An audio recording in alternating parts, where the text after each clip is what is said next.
Good morning. Good morning. How we doing? Good. Let me get this thing shut down here. Good morning, everybody. How we doing? Morning, Mark, Nikita, Russell, Leo, fresh back from Orlando.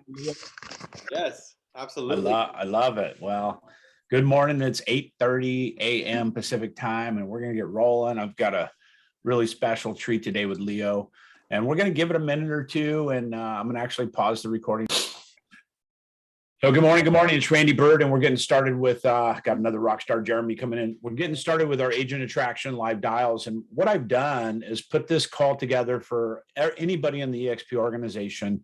It doesn't have to be my organization. We have Crossline, and we have leaders come in and talk about their little, 10, 15, 30-minute nugget. Gene Frederick went on for an hour and 15 minutes and just dropped the heat. We record this session, then we'll stop the recording. I'll make live dials to agents so they can hear the language and objections and things. And we don't record that for obvious reasons for privacy, but this gets cataloged. So all the leaders like you, Leo, today will be able to, everybody will be able to go in and look at that content in a catalog and start plugging in, because every leader's got a different story, a different version, a different success. And, Leo, I'd like to introduce Leo this way. I met Leo a couple times, but intimately in Cabo. We were on the ship together on the yacht, and we all committed doing 75 hard. And I got to tell you the story. I've done 75 hard and completed it, so I got the T-shirt. But in Cabo, we started it the day we came back from Cabo, and I got to day 20, and Kirsty and I were going to Maui for like 2 weeks, and I was like, or Kona, and I'm like, sorry, Leo, I'm out. So at day 20, I bounced, and actually have kept some of the tools of 75 hard going, and I'm down 10 pounds. I feel good. But Leo, this is the story I want you guys to understand. Leo, a whole group of 20 people roughly were in 75 hard. Yeah. What day did you have your breakthrough and breakdown? What day was it on phase one and the first time? Yeah, for sure, man. No, it was day 43. Okay, so listen to that. Let me tell the story. Listen to this, guys. 43 days, he did 75 hard, 2 workouts a day, a gallon of water, taking a picture of yourself, 2 workouts a day, big deal, 45 minutes each, one inside, one outside. This whole campaign is built around mental fortitude. He got to day 43, he slipped up in what all of us would look at as the tiniest slip up. Maybe he didn't walk his outside thing. Maybe he didn't drink his gallon of water. Maybe he didn't take his picture, which were always my Achilles heels. The picture in the freaking water was like the hardest thing. Yeah. He announced that he failed and started over. When everybody else was in their last couple weeks of 75 hard, he announced that he is starting over at 0. So everybody's like, day 45, let's go. He's day 1. Day 46, let's go. Day 2, all by himself. He's done this, and now you're on day what for the second time around? I'll show you right now. I'm day 56. Day 56, man. That's such a huge accomplishment. That to me, that set you apart of everybody that I've been in the program with, because that is true integrity. And also it takes a lot of fortitude, takes a lot of grit to do that and say, I'm going to do this again. And I've been there. I applaud you, man. That is the greatest amount of grit I've seen in this, in this exercise or this program. So I'm rooting for you. I know Jeremy Higgins just finished 75 hard as well. He committed to no shaving for 75 days. You can't really tell, but Jeremy is, again, rock star status, in my opinion. Anybody that goes through that, it's the simplest thing and it's the hardest thing. It's the hardest thing I've ever done, because it's 75 days of no compromise. Yes. and focusing on you. But with that, I'd like to introduce you to Leo. He's our guest today, and he's just fresh back from Orlando. He actually wasn't feeling well this morning. I said, dude, we can reschedule. And he's like, dude, I'm bringing it. I'm going to bring it. I could put on my game pants for 15 minutes. So Thank you for being here, Leo. Give everybody a little background on yourself so they understand, and then we'll jump into your organization. We'll talk about nuggets. All right, cool, man. Well, thank you so much for the opportunity, man. Really appreciate you. And thank you all for being here today. Basically, this is my story. I've been in the business a little over 16 years now. I started at 18 years old. I dropped out of high school and went straight into real estate. So that's kind of like how I started. My dad wanted me to go to college, but one of my high school teachers actually motivated me to drop out because I told them I wasn't going to go to college. He said, well, if you're not going to go to college, he's like, don't waste your time. I said, go do whatever you want. So dropped out, and I wasn't even old enough to get my license. So temporarily I work construction. So I have a construction background as well. My dad, kind of started taking us to work since we were 14 years old. And that's the only thing I knew how to do. So I was working construction while I was studying for my real estate license, got it in 2005, and basically started up. And, the training that I got at that point was this: go and talk to people and fill out this contract and highlight in the highlighted areas. And I said, well, what do I say? Ask them if they want to buy or sell. And that was literally it. That was my training. Okay, guys, that was how I started. And because I'm very resourceful and very energetic, I'm like, okay, I want to ask people, hey, do you want to buy and sell? Do you want to buy and sell? And I got lucky. I got people, everywhere I was at, I became a walking, talking billboard. And I had developed my mental toughness through door knocking with my dad. And my dad started us door knocking at 14, dropping off his business card. So it wasn't really like a difficult thing. Went out there, sold a couple of homes, made almost $90,000 right out the gate. And Nice. the thing was, though, again, this is 05, right? So just full disclosure, you guys know this, if you guys been in the business at that time, the market was really easy. You basically just had a heartbeat and you qualified for anything, right? So I wasn't like doing anything special. I just want to talk to people, and every person I would bring would qualify for a home. There was people that were like, weren't supposed to get into homes and were buying homes. So with that, my broker then advised me, said, hey, Leo, you should buy a house and flip it a couple of months later. And I said, that sounds genius. I want to become an investor. But before I do that, I want to go buy Mercedes. I want to buy the suits. I mean, I felt like I was, man, I had everything that I quote unquote needed to be successful. And I bought this house almost $500,000 with an option arm. And basically I said, all right, I'm going to hold on to this thing for 6 months and then flip it. And guess what happened? You guys already know this, right? The market crashed. It started to decline, and I didn't know any better. So a couple months later, I get a NOD. Then I get the notice of trustee sale. I get foreclosed. My income goes to zero. Car gets repossessed. I moved back in with my dad. My dad also had sold and bought a house. He has a construction company. That company shrunk overnight. And Lost his house. So in 1 year, we got kicked out of 6 homes. I mean, we went from my house to his house to a rental. And each rental that we were renting, I wasn't aware enough to even check if they were in foreclosure, and everybody we would rent from was in foreclosure. So the crazy thing is that my dad had all this heavy furniture because he had almost a 6,000 square foot house, and I'm the oldest, so I had to move everything. I was the guy, right? You go through a lot of friends that way. I moved 5 times in 4 years, and I think I exhausted every friend I have. They still won't call me back. Exactly, man. And during that time, man, my only motivation was like, keep my cell phone on. That was like literally my only motivation, like keep the cell phone on, and quit the business for about a year. And I didn't get back into it until 2008 of October. And I found an amazing man by the name of Harold Wasson, and I always give him credit. He's now passed away, but he really changed my life. I mean, when I spoke to him, I shared with him my story. He said, hey, man, I've been through 4 of these cycles. Like, this is normal. And I'm over here thinking, I'm like, what do you mean this is normal? Like, me getting kicked out of 6 homes is normal? I'm like, this is crazy. I'm like, are you kidding me? But he really, like, started to explain to me the history of everything. And he said, look, no matter what happened, you have an opportunity to become successful. He's like, if you follow exactly what I'm going to tell you to do, you're going to create results. So that's exactly what I did. Love that. First thing I did was go around the office and ask what I could do to help other people, because that was what he told me. He said, go knock on somebody's door and then ask them what you could do to help them. The third door that I knocked on, there was an REO broker, and he said, hey, the bank forces me to do open houses. I can't do open houses. I have almost 80 REOs. Can you please help me to do open houses? And that's what I did. Literally, I went all in on open houses. Monday, Tuesday, Wednesday, Thursday, Friday, Saturday, Sunday. I did open houses every single day.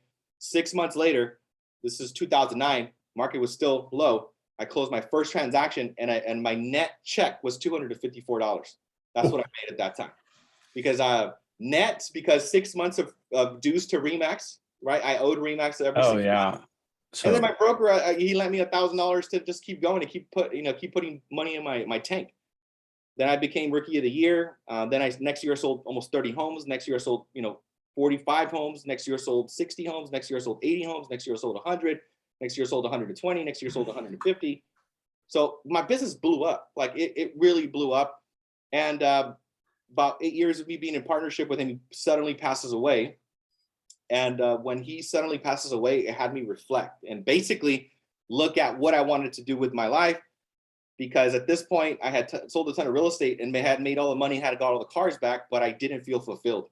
I felt empty. I felt like I was still struggling, like my mindset hadn't shifted. And I also knew that, like, man, how long am I going to take keep going like this? Am I going to be working 14, 16 hours every single day? And then just like my broker, just die one day, like suddenly? So that led me to go to Keller Williams. I went to Keller Williams because I wanted to create teams, create more leverage. Went there.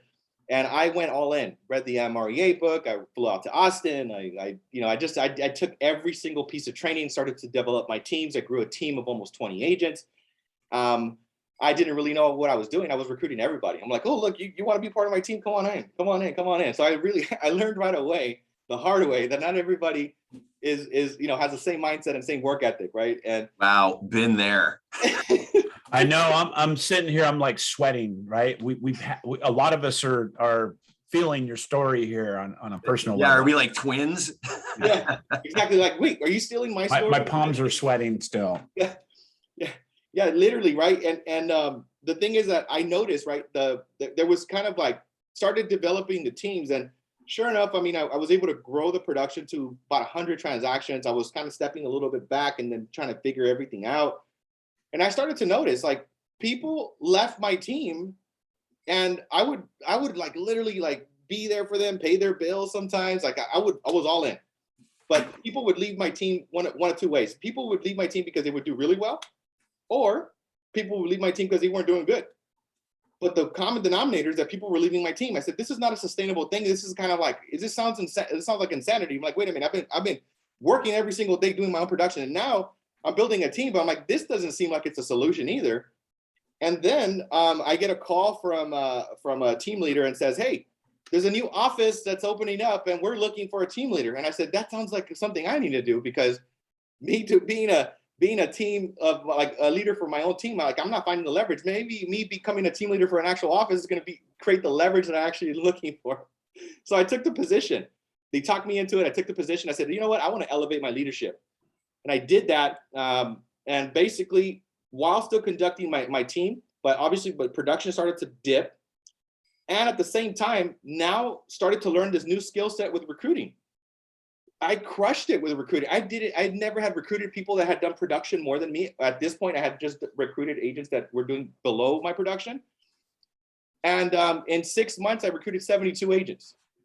They were holding me accountable, right? They were holding me accountable to recruit 10 a month, right? Or recruit 12 and then keep 10, right? Like that was the net 10. So that was my accountability. So that's all I knew. I was like, okay, I need to recruit 10 agents a month. That's my position. I did that. You're paid for that. Yeah, getting paid for it. But I started to notice right away, I was like, oh my God. I'm like, it was like a light bulb. I'm like, wait a minute, I'm building a company here. But I was getting a base, right? I was getting about $100,000 a year, right, at that time. And they were going to give me a percentage of the ownership, but they weren't going to give me a percentage until 2 years out, because the investors had to get paid back first and all that good stuff. And so basically what I was making is $100K. Just started to percolate around this idea. I'm like, man, you know what? This sounds really good. And I like what I'm doing. I really love pouring into people, but I don't know how. Like, one of the things I was thinking about, I'm like, man, I should do this for myself. Like, why am I doing this for somebody else? And this was when Rosie Rodriguez, which maybe some of you know, I know you know Rosie, Randy. She called me, and she's been a good friend for over 10 years. And she just randomly out of the blue says, hey, let's go to lunch. I got something to talk to you about. I'm like, all right, cool, let's go. We go to this lunch. And then she says, hey, I'm really excited about something. And I said, sure, like, share me. What did you go do a new seminar? Because that's how I met her. I met Rosie at a personal development seminar in Las Vegas. That's how I met her. So I was like, man, maybe you found a new book, a new seminar.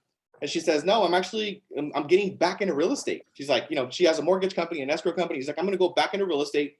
She's like, I haven't really done anything. I've had it independent, but I found this little company and I'm really excited about it. And selfishly, I was like, oh, let me hear you. Let me hear you out. And I was in my brain kind of percolating. I'm like, I'm going to recruit her to Keller Williams again. I'm like, why? What are you talking about this company, right? EXP. She was talking about EXP. I had never heard about it before then. What time frame is this? Like 3-4 years ago? 5 years Almost four, ago? yeah, 3 years and like almost 4 years, 3.5, Okay. 3 All right. years and 7 months, something like that. So I'm sitting there. She says, hey, check this out and let me know what you think. Right. And as a leader of an office, I'm thinking, I'm like, you know what? And that's what I was always studying my competition. So I'm like, I'm going to study this thing. I'm like, okay, I'm going to check this out and I'm going to tell you all the reasons why it's not good. I checked it out.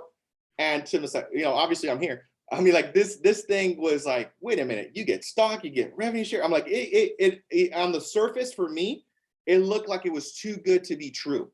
I didn't really understand. I was like, no, this is not real. I said, well, if this is real, I said, in my mind, I was thinking, I didn't tell Rosie this. If this is real, this is going to change my life. And I said, I'm going to change a lot of people's lives with this company. But I didn't tell her this. I didn't tell her this right away. I said, well, look, this model makes sense. I said, but what I'm most interested in is leadership. I said, who are the people that you're in business with? Like, who are you talking to? So then she goes and introduces me to Rick Jiha, Casey Council, Brent Gove, Gene Fedrick. I mean, I just started talking to these guys, right? And gals, and they had a good case, right? I mean, they were talking about how they were creating the results. At the time, Gene was making, I think on a month, like he was my last call. He was making $80,000 a month. And he basically told me about his revenue share. And I'm like, wait a minute, like if you're making $80,000, I mean, that blew my mind. I'm like, wait, you're making $80,000 a month? I'm like, this is insanity. So once I got my due diligence done, I stepped down from my leadership position. I left Keller and I kind of played like the worst case scenario. I said, like, look, at this time, the company, I think it had right around 7,000 agents and change. I said, the worst thing that can happen is if this thing doesn't work out, I'm just going to go back to Keller Williams. I said, and they'll roll out the red carpet for me. Like, I'm pretty sure you'll get a pay raise in a bigger office. Yeah. I'm like, I'm just going to go and do that. I said, because that's the worst case scenario. But if this thing works, man, this is going to change my life. And basically my first 6 months, that's what I did. I wanted to make sure that my stock was coming in because, you know, they said we're going to get stock. I wanted to make sure that KV Core was working. I wanted to make sure that I was getting paid on time, which, by the way, right now, I've talked to several agents. That's an issue right now. I've had 4 different agents call me from 4 different agencies telling me that they're delaying their payments right now. One gal is forking out almost 80 grand. And she said that they're just giving her the runaround, right? So getting paid on time is especially in shifting markets, it's a real thing. And I'm hearing that right now. So be mindful of that right now. Companies are, I heard this in 1 week. I heard it once, then I heard it twice. I'm like, wait a minute, something's going on. 3 times, 4 times in 1 week. Different brands, by the way. So again, I wanted to make sure I was getting paid on time. I wanted to make sure that the support was there. And I also wanted to make sure that everybody that I was talking to, like all the leaders that I talked to, I said, because I asked them all the same question. I said, are you going to help me? I said, are you going to help me? I said, that's all I want to know. Are you going to help me? Because I'm going to go and build this thing. Are you going to help me? And every single one of them said, yes, I'm going to help you. I'm going to help you. And obviously I've been here for almost 4 years. They're still helping me to this day. I absolutely love this company. This has changed my life. And I think that a lot of people obviously just don't take the time, as you guys know, right? A lot of the times you're like, are you kidding me? Don't you see this? But the thing is that we just got to wait. And I'm pretty sure Gene shared this, right? People are going to be open at different times, right? It's not our responsibility to know or to kind of force it upon somebody, but we need to continue to build relationships. And that's one of the things that I've gathered over the last almost 4 years of doing this. It's relationships. It's relationships, pouring into people, finding out what's most important to them, finding out how you can help them, how you can make an impact for their business, coming from a place of contribution, and understanding that some people are going to move right away and some people are not going to move right away. Case in point, I have 2 brokerages that are joining me this week. And a lot of people are like, man, how the heck did you do that? Well, I've been building a relationship with them for almost 4 years. Yeah. Right? One of the brokerages, I actually took them to shareholders. Has an independent brokerage of 51 agents. Good job, brother. He's moving over, right? I have another one in Whittier.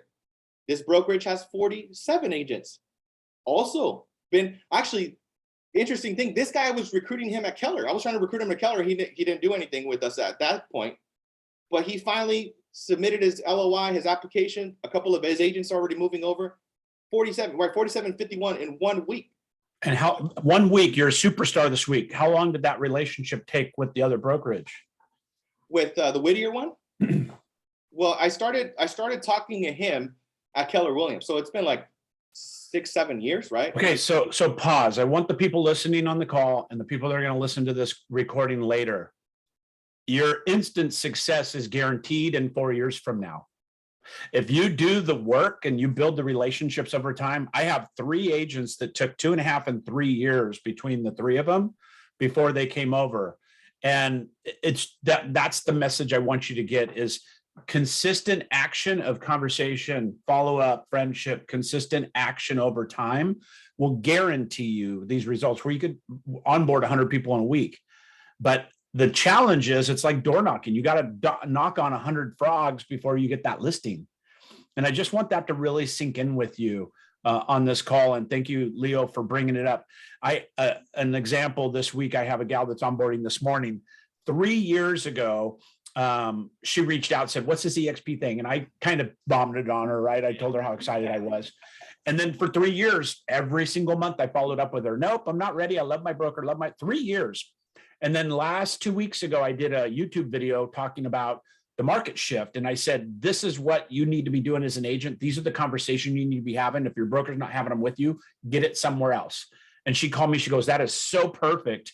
Would you do me a favor? Would you call my seller with me? And I'm like, yeah, I'll do it. So right then she did a 3-way call with her seller. I went through the language. We helped that seller make a better decision about an offer and what was coming up in the market. And she goes, I'm in because nobody is giving me that kind of value. Yeah. And so here it is 3 years later, right? Yeah. So it looks like, okay, this is easy, but it's not. It's years in the making. So just that consistent action is a big takeaway. Yes. The consistency. And like I said, I mean, that's a great example, right? Like 3 years in the making. Some of them are not going to be not all of them are going to take that long, but I would say that the more seasoned or the ones that are, especially if they're leaders of brokerages, it's going to take them some time, right? And right now, I'm getting more calls from people that are open more than ever, right? In a transition market, right now is the time to capitalize, guys. Like you got to reach out to everybody right now. And independent brokerages are a big opportunity. And remember, it's not just about you. A lot of agents, tell me if you agree, Leo, a lot of agents, like you said, something that triggered me earlier was like, I was recruiting below me. That's what I was doing at KW. If I did 10 million, I could kill a 9 million below agent in the appointment. But if I got a 20 million, it just made it a little more, it's just, you're intimidated by that or whatever it is. Yep.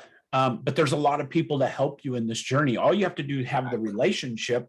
And then you got, anybody in corporate, Chuck Fazio now in charge of brokerage acquisitions and stuff. You get a guy out like him on the phone that had 906 agents and did 2 billion a year. That's your new bar.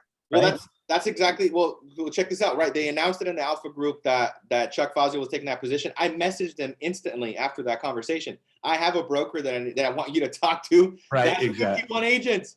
Exactly. Can you talk to him?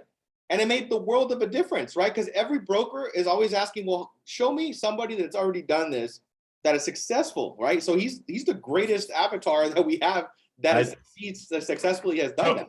100%. So question, we've got maybe about 5 minutes left with you, and then we're getting into live dials. But give these guys some nuggets of how you started in the prospecting and agent attraction piece, maybe what's transitioned, see if we could shortcut their journey a little bit. Right. So first thing, and I got this advice from Brent, right? It's just make your list. That's elementary, but make your list, right? Everybody's gonna tell you, make your list. Make the list, because a lot of the people that have been on that list, a lot of them are here. Right. And again, it's like, make the list and don't take people off. Don't lose hope with those people. Make sure that make your list of the top people that you're like, you know what, if these people were here and they were in business with me, this would change my life and it'll change their life. So stay in relationship with the people you put on the list. I made a list of almost 200 names and I'm always adding new names into that list. But I would say step 1, make the list. Step number 2, just reach out, right? One of the things that I did, right, and I know Randy just said it, right? Like I vomited EXP on people. I did it the wrong way. I did it the wrong way in the beginning. Yeah, because we're all smarter than Brent or smarter than somebody else that did it, right? Yeah, Brent, like I've got a massive business. I know what I'm doing, right? Exactly. Like, what do you mean I'm going to sit and play a video? Do you understand who I am? Yeah. I know how to sell, right? And we get on our own way, right? But it's not duplicatable. It's not duplicatable. I found myself doing a ton of Zooms and me explaining the model. And I got burnt out of me just explaining the model. And I did it. And again, I was advised not to do that. So don't explain the EXP model. Do not do that. I was advised to do the same thing, but I still did it anyways. I said, I'm going to find out because I'm special. Yeah, guilty. Right? We're all guilty of it because we think we could do it better. But once you follow that process, right? Make your list, reach out to people, connect with them, do a needs analysis, right? Like figure out what's important to them. Where do they want to be 12 months from now? Where do they want to be 5 years from now? Right? Figure out what you could do to bring them value. Figure out what you could do to grow their business, and get personal with them. Ask them questions about their family. Ask them questions about outside things that their broker is probably never talking to them about. Right? Be the person that you wish somebody was for you in leadership at one point in your life. Right? Be that person. So that's what I would say is do that. Continue to build a relationship and keep following up. Every Christmas, I'm sending them out a Christmas message via text, right? I'm doing, St. Patrick's Day. I'll make sure that I message them on their birthdays. If there's an event that I have coming up, hey, I want to invite you to an event. I'm just continuously doing that. So I would say Contribution. Don't explain the model. Talk to them, connect with them. And then once you have that conversation, then you could from there say, hey, are you open to learning about an opportunity in real estate that I can think that can make a massive difference for your business? Absolutely. Open to learning, right? Most people are going to say, yes, I'm open to learning, right? And when people say that they're not open to learning, I usually kind of say, I'm like, oh, it's interesting. I said, when you got into the business, I'm pretty sure that you were open-minded, right? About a possibility, right? And it looks like it's worked out really well for you. So I said, where in your mind did you get to the point where thinking that you having a closed mind is going to help you to get to the next level? Right. So I said, take moving off the table 100%. I said, I don't want you to move. I dare you. I said, don't move. I said, just have an opportunity to look at it, just so you understand it fully and check it out. I love that. I tell agents, hey, keep me as a backup offer. You know what backup offer stands for. Let me have a rosy, sweet, it smells like flowers backup offer on your desk. And if your broker ever not pays you on time, call me. If this ever happens, call me. I hope it never happens. Stay there forever. Yeah. I love where you're going with this, and the enthusiasm comes out. But again, we have speaker after speaker after leader, and they say the same thing. And so I just want you to internally look at this. If you're live or watching this recording, are you doing the basics? Are you making a list? Are you contacting the list? And whatever if it's in your sphere of influence or in your market, maybe it's like the key for the list is a lunch or a coffee appointment. If you get a list of 100, think about 100 coffee appointments to where you go in and just listen to them. You're not pitching EXP at that meeting, even if they ask. It's a great question. Let's visit that later. I want to get to know you. Yes. That's a huge nugget. Huge nugget, guys. Huge nugget. Yeah. I had, again, this is about you, but again, these stories ring so true. I had a lunch with an agent yesterday, met her at an open house, had a great conversation, met her. She talked about herself for an hour, so she feels amazing. We get done and I go, you know what? I want to give something to you. I want to do a needs analysis with you like I do with my coaching clients. No charge. This is for me to you. And just, I think there's some areas that I might be able to help you in this particular category. She's like, why would you do that? And I go, why wouldn't I do that? Why wouldn't I do that? Right. And I go, we're in this together. You stay where you're at forever. But if I help you go from this to that, then everybody wins. She's like, no. What can I pay you? I have to pay you something. I said, I will not accept your money. She's like, this is amazing. I can't believe you're willing to do this. I go, again, why would I not? You have people in your company that are offering to do this to you. Take them up on it. She goes, nobody does. I go, well, that's something you've got to look at as a business owner. Yeah. And so all of a sudden you have equity in the relationship, correct? Yeah. Once you build enough equity, you can ask for a withdrawal. You cannot ask for a withdrawal when you first meet. There's no equity in the bank. Exactly. Make sure that you add them also to your Facebook, to your Instagram. Yeah. Make sure that you're connected, because your friends. Yeah, exactly. Right? Make sure you're connected, because the thing is, it's all about building relationships. There's no secret to this thing. I love it. be intentional with that. 100%. Well, Leo, you crushed it. I know you're not feeling 100% after traveling, but last thing, tell us what your daily, weekly routine is for agent attraction. How much time do you give it? What's your time blocking? What's that look like from a leader's perspective? Yeah, so I make sure, and I'm not perfect at this, but I'm like having at least 10 new conversations every day, right? 10 new conversations every day. Wow, that's a big number. Yeah, and I don't do it every single day, but that's my goal. That's your goal. Just that's a KW 21040, right? I mean, right, exactly. The 21040, exactly. So 21040. Again, don't break a system that's been proven, right? Right, exactly. So just have conversations with people. That's what my day looks like. I also make sure that I'm loving their stuff on social media. I'm liking their stuff. I'm commenting on their stuff. Like literally, I had an agent that joined me and said, my broker never likes any of my stuff on social media. You're always liking my stuff and showing me love on social media. And that's really important for people, right? If they're promoting stuff on social media and their leader's not doing anything about it, not acknowledging it, right? People thrive off of acknowledgement.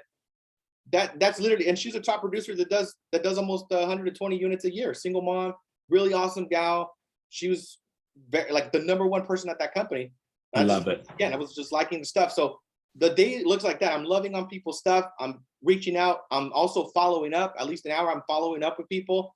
And I'm also doing a lot of conversations now because of the size of my organization. I'm doing a lot of calls for agents on my team.